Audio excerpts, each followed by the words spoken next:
Hello and welcome to Town Meeting TV. My name is Emily Brewer and I am going to be your host today. We've got an exciting program. We've got Rachel and Mike here to talk about the Burlington Community Newspaper, formerly known as the North Ave News, a free community paper that is mailed to about 17,000 residents. 16,800 direct in your mailbox and Gotcha. Then dropped off at other places for pickup. Incredible. And so we'll go a little bit deeper into that and kind of what the process is with that. But first, I'd love to have you both introduce yourselves, tell us a little bit about your background, and then we'll go from there into how you came to be involved with the paper. Rachel, would you like to start? Sure thing. I am Rachel Fisher. I have been with Phoenix Books since 2012. Started as a bookseller, then moved into working on their publishing arm, Onion River Press, to help local authors get published. And then the next logical step was obviously newspapers. So I am now the editor and publisher for Burlington Community Newspaper, and I couldn't be more thrilled about that. Wonderful. Thank you.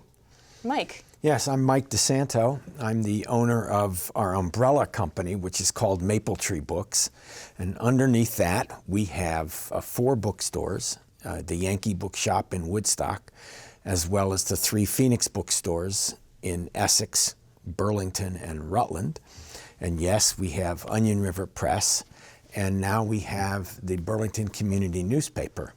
So yes, we are interested as a company, and my partner Renee Reiner is hand in glove with me on this.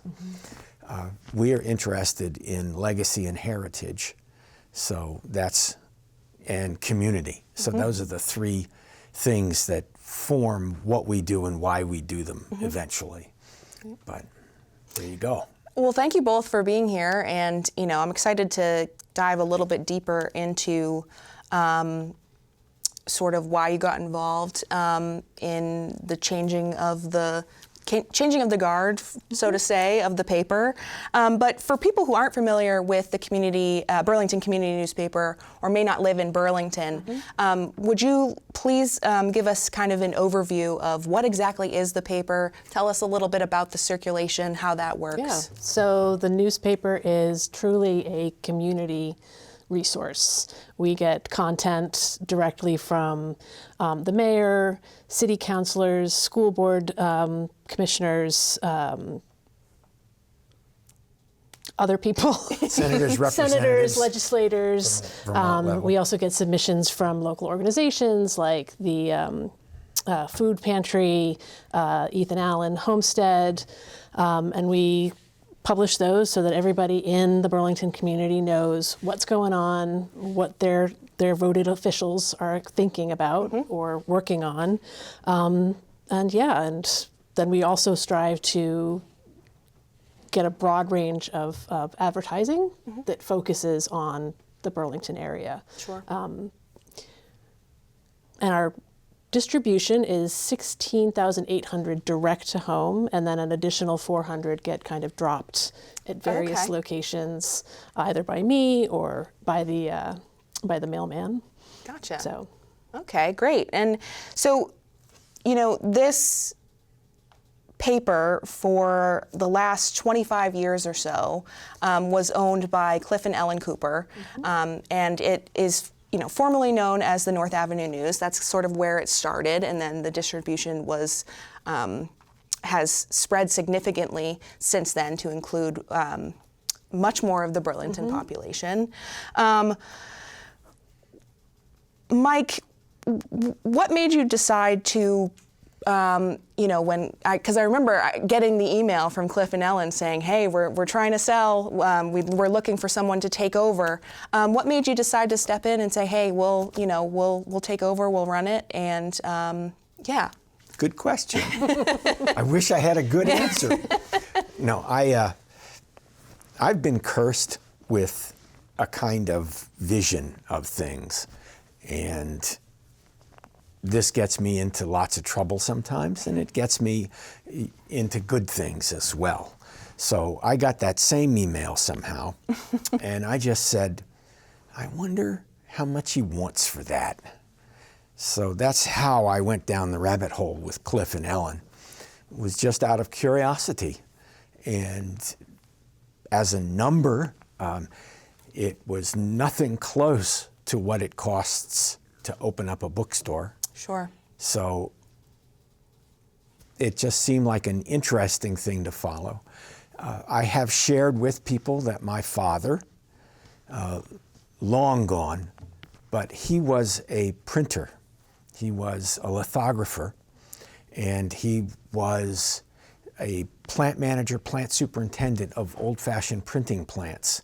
And one of my odd, fondest memories was as a little boy being taken down on a Saturday when they were working overtime at the printing company that he was working for, and seeing the linotype machines put out the pages.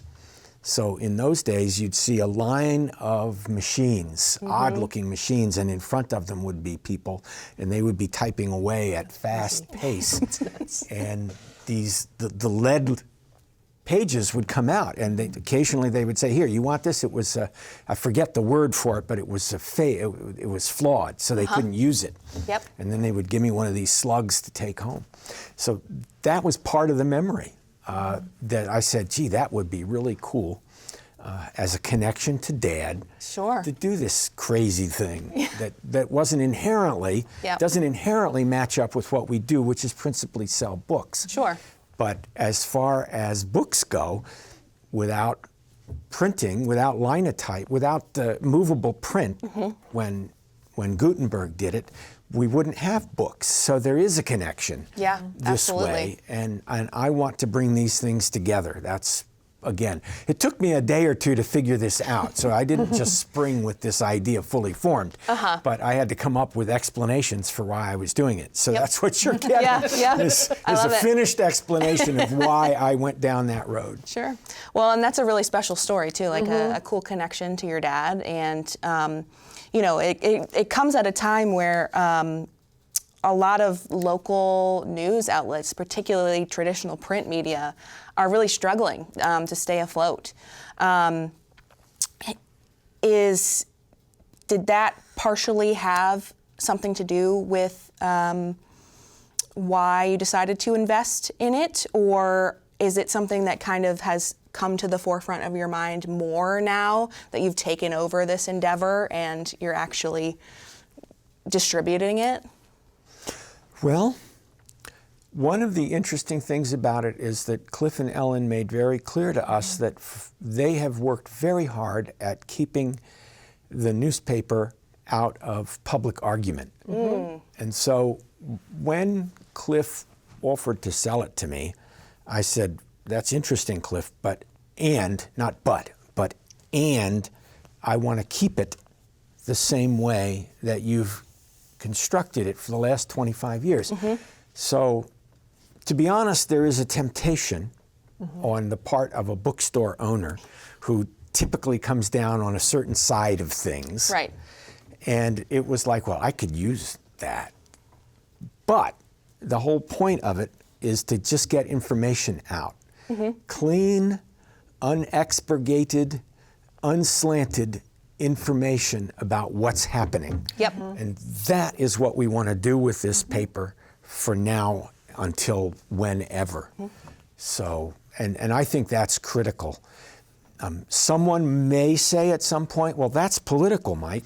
And yes, it is, because I think the Burlington community ought to know what the city council is talking about. Sure. And we will do everything we can to make sure that the councilors and the mayor or the department heads who send us information are sending us information. Right. And not propaganda. Yes, And yep. not tilted or slanted or filled with missing information type stuff. Because we truly do believe that the public has a right to know. And so if someone is saying, we don't want to put that out because it might upset somebody, well, I'm sorry, but if it's true, then we have an obligation using our system, which Right. is to get it from other people, from the librarian, from the Department of Public Works, from Burlington Electric, whoever is putting in the information to us, we have an obligation to spread that news. Right. Okay. So it can be good news, and Cliff and Ellen kept saying it's good news, and so yes, it is. But sometimes it's not bad so good. news because something terrible has happened, Right. and we aren't going to be throwing stones at it.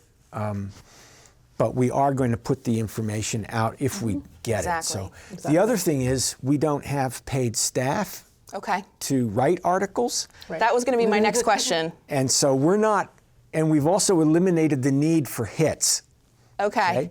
because, we don't have a website, we don't have social media, we're right, and it goes into 17,000 homes. Yep. So we don't, we have a finite audience, and we want to keep them. I see. Okay. You see, so I don't need to build up clickbait Yes. with Yes. what we're doing.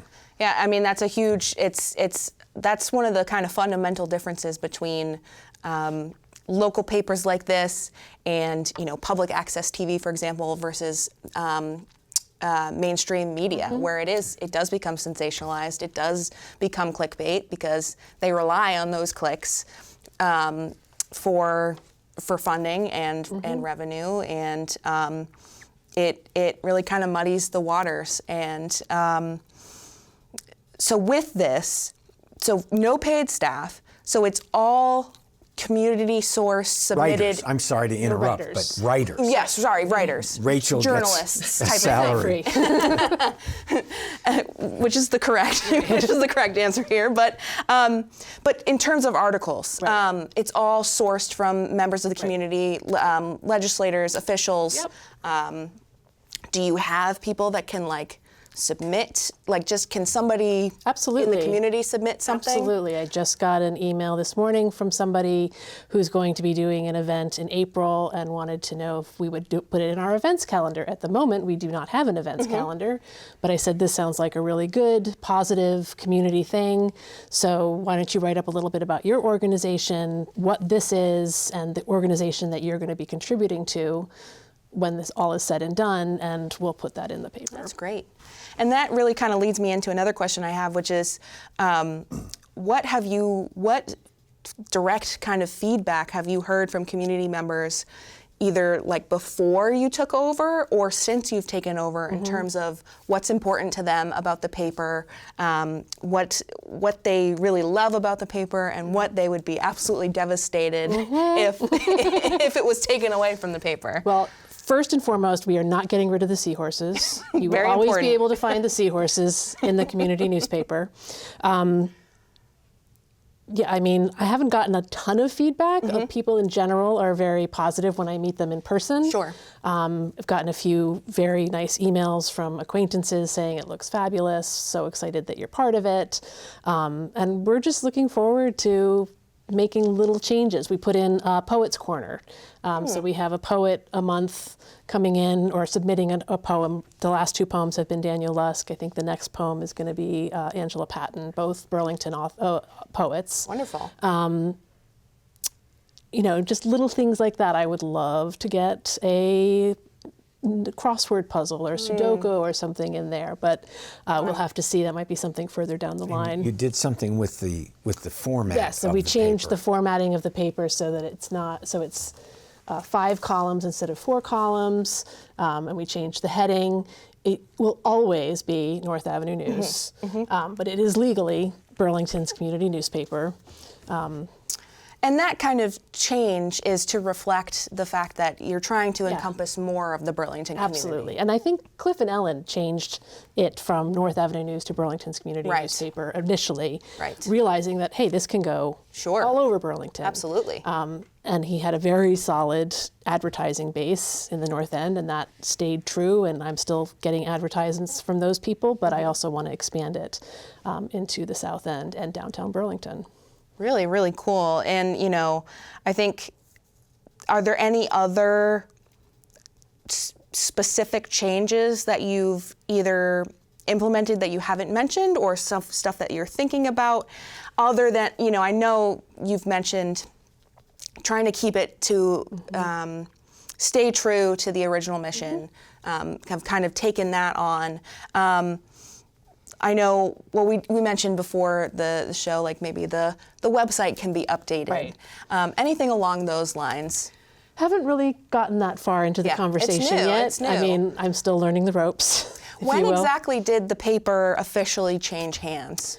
The paper officially changed hands, I believe, with the January issue. Okay. We did that issue with Cliff, Yep. helping us, kind of guiding us and telling us what to do. February's issue was all us. Wow, okay. And March issue was all us. And each time it got a little bit easier. Yeah. But there's still a learning curve. And Sure. there's still a lot to absorb. Now, have you ever done this specific particular work before? Nope.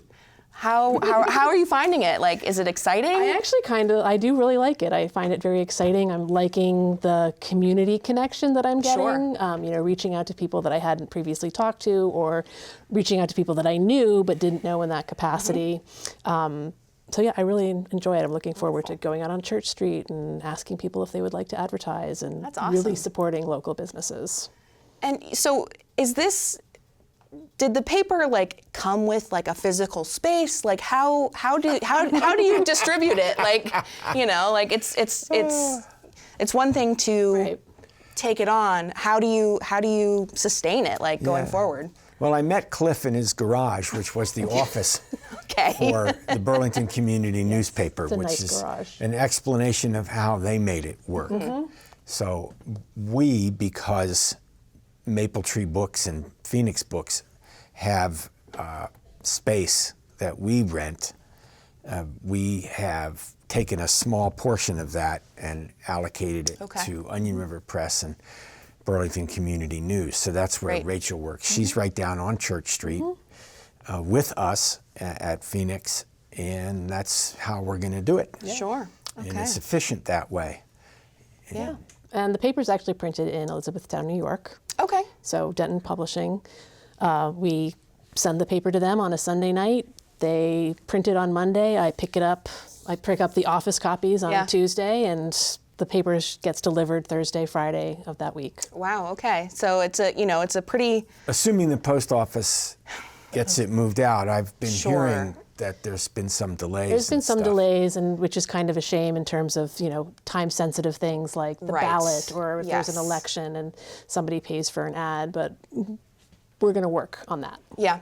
It makes that is one of the kind of caveats of a monthly paper where it's like, if you're not getting something out there weekly where you can kind of like have where like advertisers or even people that are trying to get events out can kind of have a little bit more liberty in terms of like, all right, Right. I'll send it out in this issue. It's Yeah. in a couple weeks. I know it's going to get out at Right. least.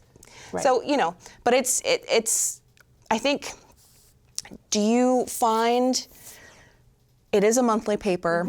You've done it fully on your own for 2 months now. Was it easy to source information? Were you struggling to get enough to fill a whole paper? So I would say yes and no.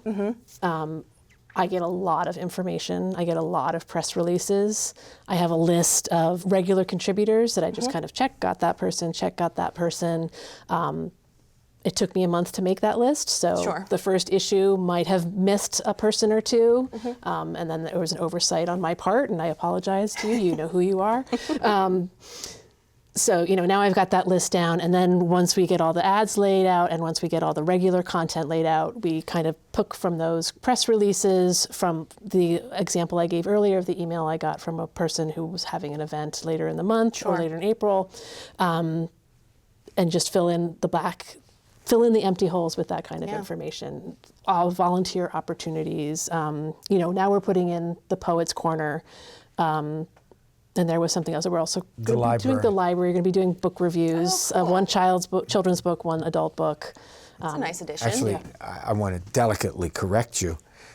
It isn't a book review, so there won't be any judgment I see. involved in what the library sends to us. Okay. It's intended to be like, I have on my reading stand this book, which talks a little bit about this or talks a little bit about that. Okay. But there wouldn't be then a sentence that says, and I thought it was a terrible book. Right. Sure. See, we're still working on this Or part even too. that I thought it was a fabulous book. Right. So- Right. More neutral. so it's an information thing. Yeah. I'd like to know what Great. the librarians are thinking, and they only get to pick 2 books, 1 child and Okay. 1 adult. So we're going to try that out. That's really cool. You know, I love, and I think it sounds like all of the additions that you are either have added or are thinking about adding, it really does fall in line with the mission that has been set up and has been a part of the paper for, Yes. for the last Absolutely. many, many decades. So I would say, sort of as a kind of like a wrap-up question, and then I'll let you add anything else that you'd like to mention that we haven't talked about. But, you know, we've kind of already gone over this. You can kind of get a sense of it from the whole conversation. But like, kind of in a couple words, couple sentences, what do you hope readers feel or gain when they pick this paper up, they get it out of their mailbox, they see it at a store, when they read it, like, what do you hope they get out from it? I would like them to get connection to the community. I would like to get all corners of Burlington to feel that connection. Wonderful. Me too. I mean, Yeah. that's really what the point Yeah. of it is. So some of the things that I've been interested in, like the theater or the music, and sooner or later art, those are the kinds of things we'll want to be mentioning in it. But I don't see us doing exposés of this or Yeah. reviews of Yep. that. It's going to stay, this is what's happening where you live. Yeah, that's really special. You know? Yep. And so that's the community. Great. Yeah, no, it's really important, and this has been a really wonderful conversation in terms of, you know, because we've advertised in the paper Yeah. for years, and you know we get it every month, and I love to look through it. I love to find the seahorses, There you go. and you know. Shouldn't be any different, really. I mean, yeah. other than we've changed the look a little bit, the content is going to stay remarkably consistent. Yeah. And I mean, it's really great content, and with a nice, fresh kind of look, it's really impressive. And so this is really great, important work that you guys are doing, and it's wonderful. You know, I'm really glad that it wasn't a case of, okay, the paper's just going away. It's going to die out. That would have been very sad.